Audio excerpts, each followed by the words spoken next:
Olá, eu sou Cássio Gonçalves Bispo, estudante do curso de Engenharia Agronômica Campos Graciosa, da Universidade Estadual do Tocantins. Sou bolsista da modalidade PIBIC, fomentada pelo CNPq. O meu trabalho é relacionado aos caracteres agronômicos da soja em plintossolos pétricos e latossolos no município de Porto Nacional. Orientado pela Michele Ribeiro Ramos, que é orientadora, professora e pesquisadora do Campus Graciosa da Universidade Estadual do Tocantins. Segundo Santana 2008, os plintossolos pétricos com gressionário apresentam proporções variáveis de pletopintita, imersa em uma matriz igualmente variável de terra fina. Isso dá conta da importância que as áreas de plintossolo possuem no estado, justamente nas áreas da expansão recente da agricultura, principalmente a questão do matopiba que vem atualmente, já está sendo atualmente, né? Já em contrapartida, segundo o Sistema Brasileiro de Classificação de Solos, 2018, os latossolos são solos em avançado estágio de temperização. Suas principais características são a presença de horizonte B latossólico, imediatamente abaixo de qualquer um dos tipos de horizonte diagnosticado superficial, exceto o ístico. Porém, apesar dessas diferenças entre a aptidão desses solos, muitos produtores cultivam soja com o mesmo manejo e alegam ser possível cultivar soja em plintossolos. Contudo, pouco se sabe sobre o comportamento deles, como manejá-los e etc. O objetivo aqui do trabalho foi avaliar o desempenho da cultivar de soja, desafio RR 8473RSF, em latossolos e plintossolos mapeados em área de transição. O local do experimento foi na fazenda Chapadão do Grupo Vinc, localizado no município de Porto Nacional, Tocantins. A área de pesquisa foi a zona de transição entre latossolo e plintosolo. Condições de cultivo foi de sequeiro. Os tratamentos foram delimitados pelos tipos de solo, sendo os latossolos sem calhaus e cascalho, e os plintossolos com cascalho e calhaus. A cultivar utilizada foi a desafio RR 8473RSF da Brasmax, com grupo de maturação 7.4 e do tipo de crescimento indeterminado. Os solos foram classificados através da abertura de trincheiras em até 2 metros de profundidade. Na imagem aqui, a seguir, podemos ver as trincheiras abertas para a classificação de solo, de acordo com o Sistema Brasileiro de Classificação de Solos, na figura 1. Segundo Lemos e Santos 2013, os horizontes foram separados e classificados quanto à sua morfologia, cor, estrutura, consistência e transição, como podemos ver na figura 2, a separação dos horizontes dentro do perfil.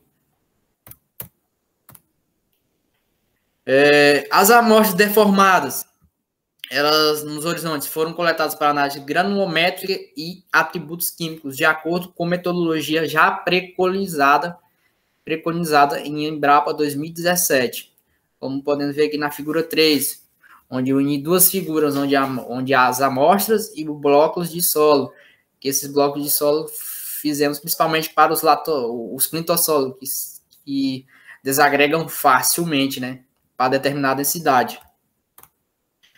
Já as coletas das plantas. Nesse experimento, aproveitamos as linhas de plantio já implantadas pelo produtor, onde selecionamos os pontos em zona de transição entre o plintossolo e o latossolo, onde realizamos coletas em 10 linhas de plantio, coletando 1 metro de cada linear, saltando 3 e coletando na quarta seguinte e assim por diante. Ou seja, aqui no croquis, na zona de transição entre plitossolo e latossolo, temos a zona de transição, a linha de transição, onde temos em cima o latossolo e o plitossolo. Ou seja, coletamos 10 pontos, ou seja, 10 linhas.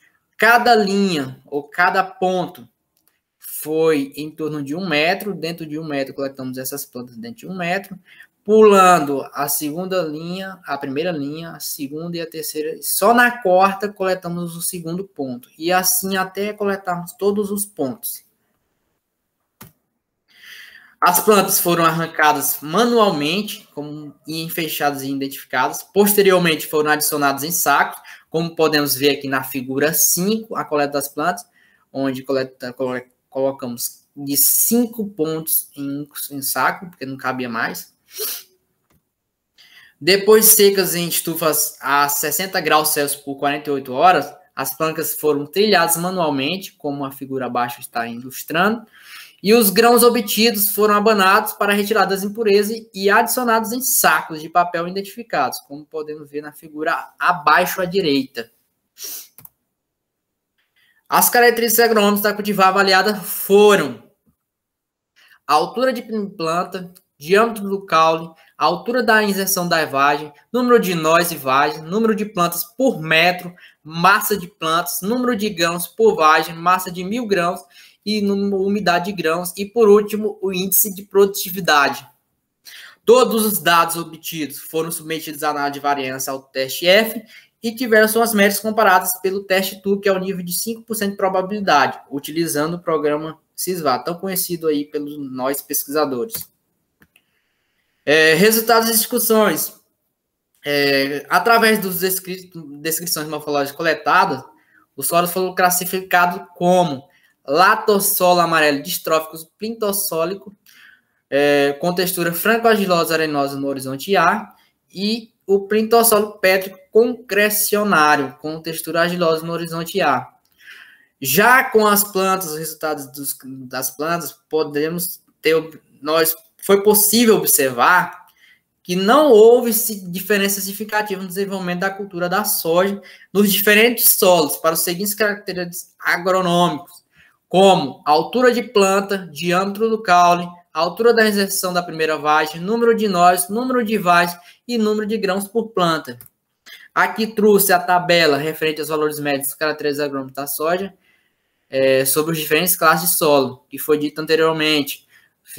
Não houve diferença significativa, tanto para o teste de análise de variância, como para o teste TUC, para os parâmetros da soja, como os caracteres agronômicos da soja. Já em contrapartida, tivemos sim diferença significativa ao nível de 5% de probabilidade, mas era para produtividade, como podemos ver aqui na penúltima e última coluna, onde foram significativos tanto para a análise de variância, como também para o teste TUC. Aqui a diferença só está em unidade de medida. Aqui está em sacos por hectare e aqui está em quilogramas por hectare. Havendo, assim, a produtividade superior em 1.030 kg de soja no latossolo em relação ao plintossolo. Nos estudos anteriores feitos nessa mesma área, não houve essa diferença tão significativa. Antigamente era em torno de 200 a 450 kg de soja, a mais na área de plintossolo, né, no caso. Não sendo detectável diferença estatística ao nível de 5%. Mas o que poderia ter levado esse aumento tão drástico da produtividade, que foi nessa safra 2020 e 2021? Um dos motivos teria sido o número de vagens, apesar de não ter sido detectado. As plantas de soja cultivadas no latossolo produziram 9 vagens a mais que as plantas de soja cultivadas no plintossolo. Essas vagens a mais nas plantas cultivadas sobre latossolos certamente refletiram em um aumento de produtividade final nessa área. Outro fato determinante para o latossolo ter produzido a mais que o plintossolo foi a questão da presença de cascalho e calhaço, que é um fato impeditivo para o melhor desempenho de cultivares, que oferecem impedimentos físicos às plantas que necessitam de grande profundidade para o crescimento e desenvolvimento de raízes e não contribuindo para a absorção de nutrientes e de água. E por fim, concluímos que não houve diferença significativa no desenvolvimento da cultivar desafio RR 8473-RSF entre o latossolo amarelo distrófico plintossólico e o plintossolo pétrico concrecionário, mapeados no município de Porto Nacional. Contudo, vale ressaltar que a produtividade na área de latossolo foi significativamente superior quando comparado com a área de plintossolo. E, por fim, é isso. Muito obrigado. Aqui está as referências.